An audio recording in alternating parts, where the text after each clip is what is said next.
So how is Crisis Core Final Fantasy VII Reunion? Now, it was originally a PSP game. They've remade it, remastered it, if you will, with beautiful new visuals. But I'm going to go through exactly what my experience personally was with this game going through it. Huge thanks Square Enix for providing me an early copy of this game. Now, I do want to say that even though I got a copy early and for free, that in no way dictates my review. It's not going to be some kind of biased review or anything like that. I'm always super honest with you guys on what I think and what just my experience with each and every game. Okay, so I just want to preface this by saying that, but I will say that I am a huge Final Fantasy VII fan. I love the world of Final Fantasy VII. And so there might be a little bit of bias on that side, but at the same time, if it wasn't good, I would say, what's not good to me. At the end of the day, reviews are subjective. You need to keep that in mind. One person may love a game, another person may hate a game, and a third person may be somewhere in the middle. So at the end of the day, my experience may not be yours and vice versa, or we might have the same kind of views and experience. Just keep that in mind as we go through this review. So first things first, Crisis Core Final Fantasy VII Reunion. What is it? For those of you guys who have no idea whatsoever what it is, maybe you just got into Final Fantasy games with Final Fantasy VII Remake, and you really loved that game, and you're waiting for the sequel, the part 2, if you will, which I'm drawing a blank on what they're calling it. They announced what it was called, but I'm drawing a blank at the moment. But anyways, maybe you're anticipating that, and you're like, hey, what is this Crisis Core Final Fantasy VII Reunion thing I'm hearing about? I mean, it has the Final Fantasy VII name in it, right?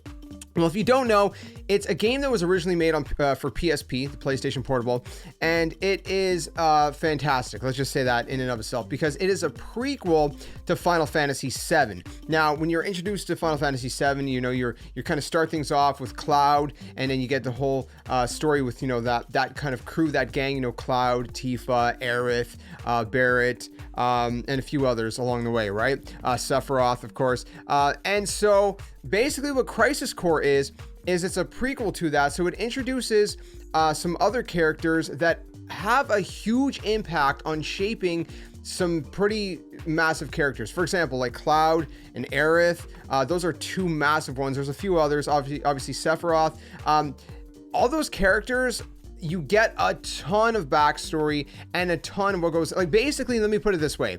Everything that Cloud does in Final Fantasy VII, everything that is his objective, everything that is his motivation, not necessarily everything, but a huge driving force behind that, is basically introduced and explained in this game. Now, you don't play as Cloud, but you play as a character named Zack, who has become a beloved character. You see a little bit of him in Final Fantasy VII with some flashbacks or things like that, especially towards the end of the game, but you don't really get to see him more than that, and there's reasons for that. I'm not going to explain what exactly happens at the end of the Crisis Core, because again, I don't want to spoil it for anybody, but Zack is a huge I guess influence in Cloud's life. Let's just say that. Also in Aerith, there's a lot going on in that scenario as well. I don't want to explain too much, but what I do want to try to get across to you guys is that there is a lot to be had and a lot to be taken from this game. Now, it's not a very, very super long game. It's about, if you're going just through the story, it's about 10 hours or so, give or take. There's 10 chapters. And some of them are a little bit longer than an hour, some of them are a little bit shorter than an hour, so it rounds out to roughly 10 or so hours. You can beat it probably in 8 if you're super efficient and super fast. You can probably stretch it out to 12, but it's probably going to take you at least probably 9 or 10 hours, give or take. Took me 9 hours and 45 minutes, or 44 minutes actually. I'm looking at it right here. So the gameplay, you might be wondering, is the gameplay similar to Final Fantasy VII Remake? Yes and no.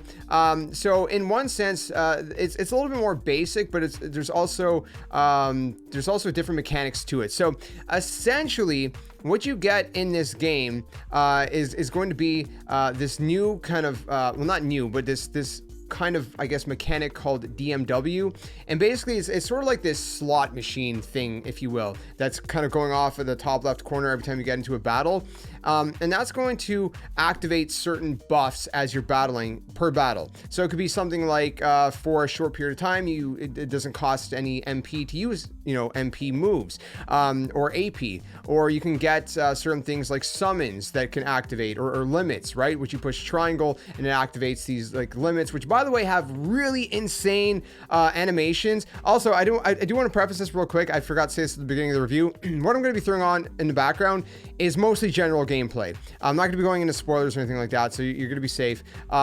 Maybe very, very, very mild stuff like we've already talked about. But yeah, it's just going to be kind of general gameplay, general combat, stuff like that. If you want to see exactly, cutscenes and how those kind of, factor in, you can go look that up. But I don't want to show any cutscenes or anything like that in the background. So I just wanted to say that real quick. But anyways, in terms of the gameplay, yeah, it's very, very fluent. So you got, of course, your normal combat, which is just pushing, square to do normal attacks. But then, of course, you have your quick I guess your quick menus, if you will, right? So you hold L1, kind of like in Kingdom Hearts and other Final Fantasy games, and then you have, certain buttons that are mapped like triangle, square, X, and circle, for example, in PlayStation. And you could activate different things like, Fyra or Cura or, Blizzara or whatever. So you have all your different elementals, right? So that leads me to the other part, is that materia. So yes, materia is back in this game as well. You have your materias, and it's pretty much, from what I can see, all the materias that you kind of come to know in Final Fantasy VII Remake and, various other Final Fantasy games are in this game. So, you have your Cure, you have your Curas, you have your Regens, you have your Fire, you have your Blizzards, your Thunders, and like I said, you have different ones. And then the more you use them, there's 5 stars, and so they will increase in potency, basically, the more you use them, right? So that's kind of how that works as well. Like I said, you have Barrier, you have Poison, everything pretty much that you've come to know, right? You have some that use MP, some that use AP, some that are slotted in your slot, but they help you in different ways, like, increasing your MP or increasing your HP, so you don't actually activate them. They're more passive, I guess, if you will, things like that. So again, there's tons and tons of materia to choose from, kind of, build your own kind of play style, whether it's more defensive or whether it's more, magic. I will say that, by the way, magic is, I've used it a lot. It's pretty powerful stuff in this game. So if you want to make the game a little bit easier for yourself as you're going through it, definitely suggest using a lot of magic, a lot of things like blizzards and things like that. I use those a lot, even on enemies that weren't necessarily weak to it, and they were just pretty powerful. So yeah, I highly recommend using those. They're pretty phenomenal. So anyways, you got all your materials, like I said, and then like I said, with your DMW, there's you can unlock different I guess things for it, if you will, as you progress through the game. And there's also like missions you can go do, which you can access through your save point. So when you find random save points, in the world, you can access missions, or just through the pause menu. Actually, no, not through the pause menu, sorry. You can access everything else through the pause menu, but not your missions. And these missions are kind of like these really short kind of combat side missions that you go on, and you unlock other things. And some of them will give you, for example, an additional slot for your equipment, which is very, very good, because you only start with 2 slots, and once you unlock a 3rd slot, then you have, obviously more equipment. And if you don't know how equipment works in Final Fantasy games, basically it's stuff like, you'll have different things that will give you different kind of buffs, different stats, right? For example, attack plus 10 for the power wrist equipment, basically accessories, right? This is also going to be the section where you go for to equip your materia. Now you're going to have up to 4 slots initially for your materia. You'll eventually unlock 2 more, and so you have a total of 6 slots for materia.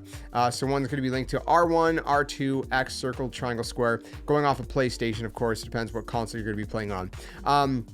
So keep that in mind. So you do have some a variety of different slots to choose from. Items, same thing. You're gonna have your things like your potions, your high potions, your X potions, your ether, your remedies, your elixirs, your phoenix downs.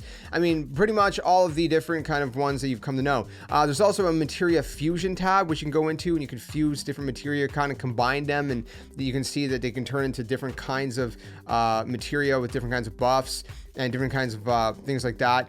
So that's kind of cool that you can fiddle around with. I didn't go too in depth with that personally, but it is there. And just to buy stuff, you can just pause the game at any time, and there's a shops menu. And the more you search, so eventually you only start with 1 shop, and eventually you'll unlock a second one. And the third one, I don't know how many shops there actually is at the time of recording this. There's multiple different ones, and there's a trophy for unlocking them all. But one of them I actually actually found just opening a treasure chest. So make sure you guys are exploring, opening treasure chests. You never know what you're going to find in there. So that's basically just like gives you access to additional shops, and additional shops will have more powerful materia. For example, they might have, you know, better items. You know, for example, the first shop might have potions, but later shops might have high potions, which are even more effective, right? So different things like that and whatnot that you're just going to want to unlock as you kind of progress through the game and all that. So yeah, lots of stuff to explore. Like I said, lots of treasure chests and different things like that. Lots of stuff to do besides kind of the main game. Now, when you get into a combat scenario, this is where it kind of differs a little bit, because in Final Fantasy VII is more like, you know, enemies are in the overworld, and here it's kind of like more like most of the time you're just kind of like walking through an area, and then all of a sudden like an enemy encounters you. Think of like a Pokemon game, right? Like old school Pokemon, where you'd walk through the grass, you'd have no idea that there was anything in there, and all of a sudden, oh, Pokemon has encountered you. Kind of like that, and that initiates a combat sequence. Now you can technically run away, so if you run towards the border of the combat zone, because there's kind of creates like a border whenever you enter a combat, you can kind of like escape that combat, so you're not forced to necessarily do it.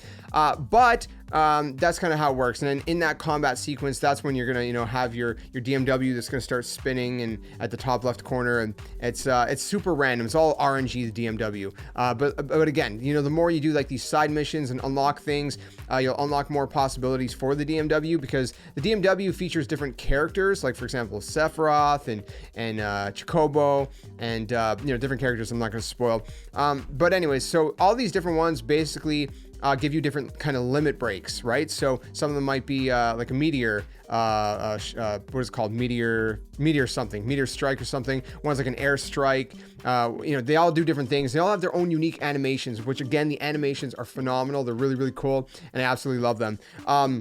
So those all have different limit breaks, and so you're going to want to try to unlock as many as possible. Like I said, a lot of these things are unlocked through these missions, these kind of side things that you do, that you access through the save points. So again, you can do, there's a lot of them. I did a good chunk, and I only did like 4% of them. There's a ton that you could do, and like I said, they give you different things. You can see some of the rewards they give you.